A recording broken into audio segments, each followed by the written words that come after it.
Hello and welcome back, Sleepy What's It here, and I have another miniatures video for you. In today's video, we're going to be finishing painting a Space Marine Primaris Intercessor in a Space Wolves color scheme.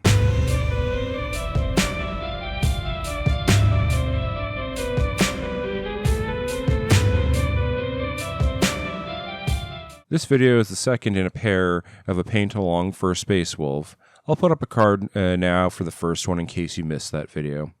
In the first video, we did a solid beginner's paint job to get us to a base tabletop standard. In this video, we're going to be doing some refinements to this paint job that should kick it up a notch or two. So we're kind of trying to take it from, I guess you get the 10 points for having a painted army on the table, to nice paint job on that army. So let's get to painting. The first step to refining this paint job is going to be adding even more highlight to the model. We're going to be applying an even brighter paint to the small areas that we've already highlighted previously, just generally to pump up that contrast. So we'll start with the main armor plates on the model, which were originally done in rust gray. The highlight color that we're going to be using here is Fenrisian Grey, which is a lighter gray-blue tone. We want to thin this down to our layering consistency and, of course, offload any excess on our brushes to keep it under control. We're going to be using where we've previously brightened the model as a guideline, starting kind of from the center of the brightened areas that we did with the rust gray, applying our Fenrisian Grey in the middle, and then working it out more towards the edges. Since this is a brighter highlight, we don't want it to cover as much of the area, but on things like large panels on the legs, it's still going to be a substantial amount of layering going on. None of this paint should be getting into any of the undersides, though, or any like the shadowed crevices. If there's hard edges that on the model, like the flanges on the top of the knees or the rim of the shoulders, this definitely should be applied there along with the side of the brush and get like complete coverage to make sure to really emphasize that shape of the model. The goal of these highlights that we're applying is twofold. First, to brighten the areas even further so we increase the light-dark contrast of the model, but B, also to accent the shapes of the model so that they stand out at a distance. You should pause the model now and go highlight up all the armor on your Space Marine. This is how my model looks after I've done all the highlighting on the armor. The next area that we're going to be highlighting is the red, which was originally done with Fenrisian red, and we'll be doing our second highlight using Evil Sunz Scarlet. Since the shoulder and knees are such simple geometric shapes, layering out the highlight should actually be relatively simple. You're going to want to start at the top of the surface, basically what's pointing up towards the sky, and run the paint down to about halfway of the surface. Basically, what you kind of, if you can imagine, there's kind of three directions on the surface. There's pointing up, pointing to the side, pointing down. You want to highlight everything that's pointing up and to the side, but nothing that's pointing downwards. So you kind of want to pull the highlight down to where the transition towards down starts. For the knee, you're going to also want to try and blend it in a bit so that there isn't like a really sharp edge between the dark and light area. But for the shoulder, at least with how my arm is positioned, it really doesn't matter if we have a hard edge to the paint, since I'm going to be putting an emblem right over where that edge would be. So I didn't do any highlighting on the yellow shoulder, mostly because I'm going to be covering it in a large transfer. If you're wanting to highlight yellow, I would highlight our original Averland Sunset with a mix of Averland Sunset and Uriel Yellow, just because Uriel Yellow I think is a little bit too far of a step over Averland Sunset for this first highlight, so I would mix the two to get something in between. For the metallic areas, because they're much smaller and more detailed mostly than the matte areas, we're going to be doing a more directed highlight. So it's going to be more edge and point highlighting than be doing the broad layer highlighting that we've been doing for some other areas. For the steel metallics, which were originally done in Lead Belcher, I used Runefang Steel as my highlight color. And for the gold areas, which were originally done in Retributor Armour, I used Liberator Armour as my highlight color. You should pause the video now and go apply the second highlight. So here's how my model looks with all the secondary highlights applied. The other thing that I want to do before applying the shoulder emblems is to reinforce the shadows that got created by the shade, which will help deal with any areas that highlight got into the recesses and also push the light-dark contrast even further. I'm probably calling this the wrong thing or combining multiple techniques, but what we're going to be doing here I've heard called black lining, recess shading, panel lining, pin washing, a variety of terms. But what I'm specifically going to be doing is taking a black shade like Nuln Oil on my detail brush and just kind of running a small line of black on the underside of overcuts into recesses, basically hitting any crevices that need to be darkened a little bit more. I'm also running this black along the border between two different colors to help them stand out from each other instead of kind of muddling at a distance. For example, on the legs, I'm going to be going to get all the underside of the plates with this, around the knee and ankle plates, because there's a seam there.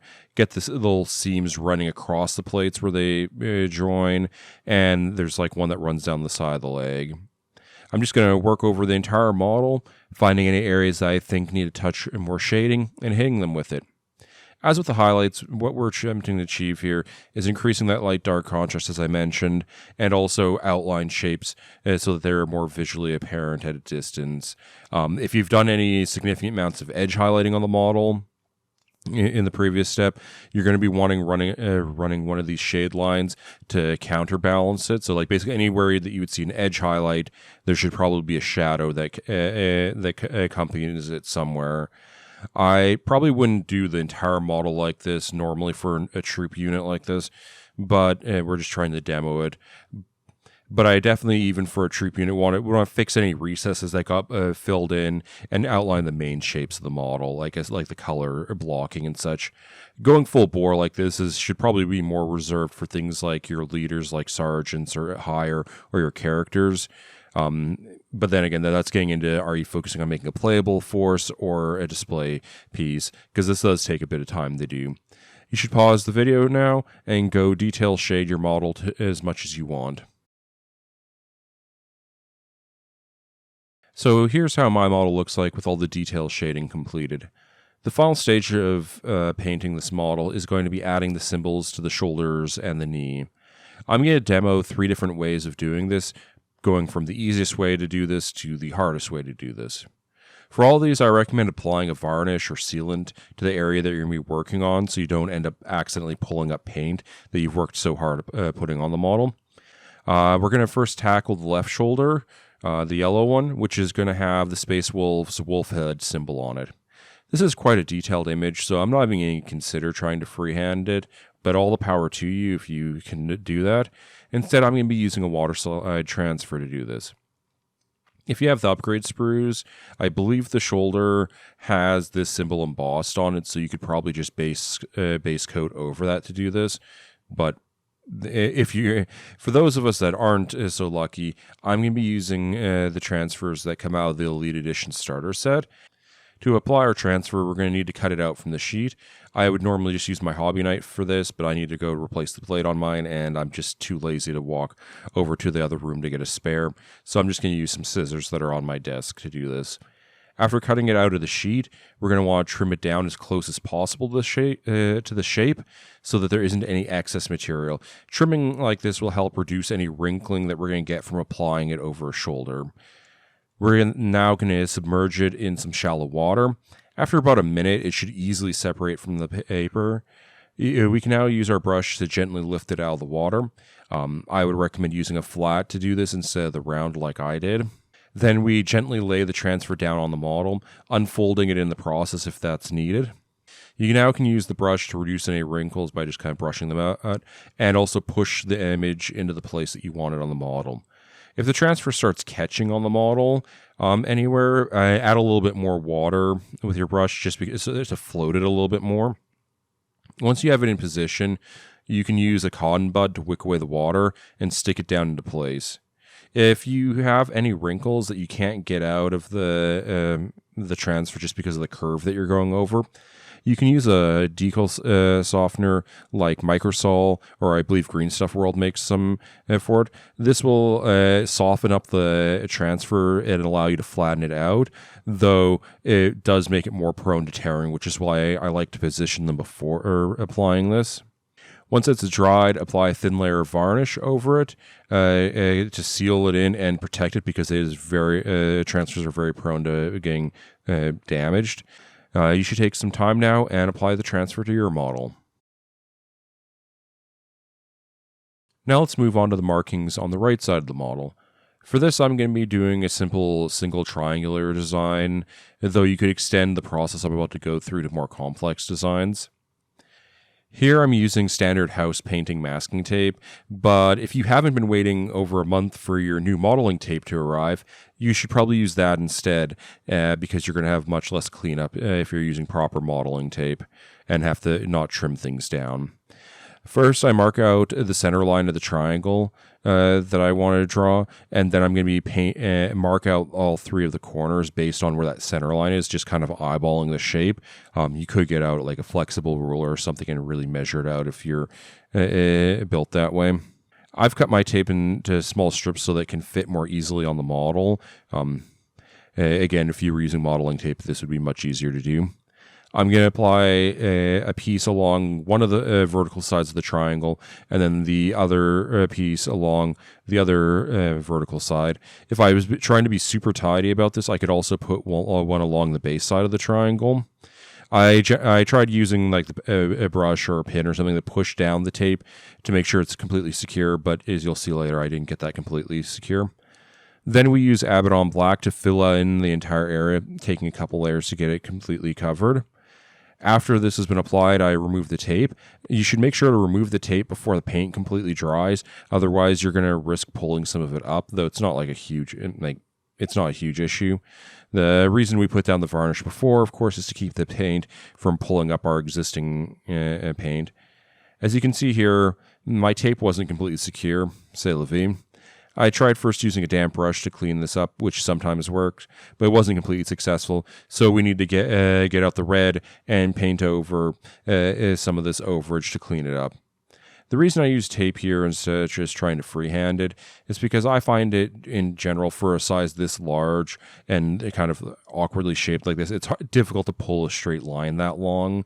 I still had to do some cleanup. It wasn't perfect, but this took a lot less time than if I had tried freehanding it. Obviously, if you have a transfer of the shape that you want on it, just use that instead. It's going to be much quicker. Irregardless, you should pause the video now and go apply the shoulder symbol to your model. So we now have one final element to paint before we can call this model done, which is the symbol on the knee pad on the right side, which is just going to be a repeat of the shoulder symbol. If you want, feel free to use this using the same tape technique that I described for the shoulder, or a transfer if you already have a transfer. But since this is such a small area, I think I'm going to actually freehand it because freehanding is probably going to be faster than taping it out. I first start by drawing out a center line in black all the way down the knee pad. Then I try and draw the sides of the triangle in, of course, using far too large of a brush. After switching to a more appropriate sized brush, I fill in the black region and trim, clean it up a bit. After this is done, I then switch over to my red and try and fix up the edges a bit to smooth them out. It's not a perfect triangular shape, but again, I can live with it for this paint job. You should pause the video now and go finish this final element. So here's my completed model. A little bit shiny from this satin varnish, but it's been raining pretty heavy recently, so I can't go out and apply a matte varnish spray to it. I'm happy with how this little Space Wolve ended up. He's got a nice strong contrast. The colors are very clear. As I said, I'm happy with him. I hope you enjoyed this paint-along series and found it useful. If you did, please give the video a like. If you want to see more content like this, please subscribe to the channel. If you want to keep up with what I'm working on and things like that, feel free to follow me on the various social media platforms listed down below. If you found the videos really helpful and want to support the channel more materially than that, I do have a Ko-fi account where I can accept tips, which will help me get more video-specific models and upgrade sprues and things like that, as well as over time improve my video making equipment. Thank you for watching, and I'll see you in the next one.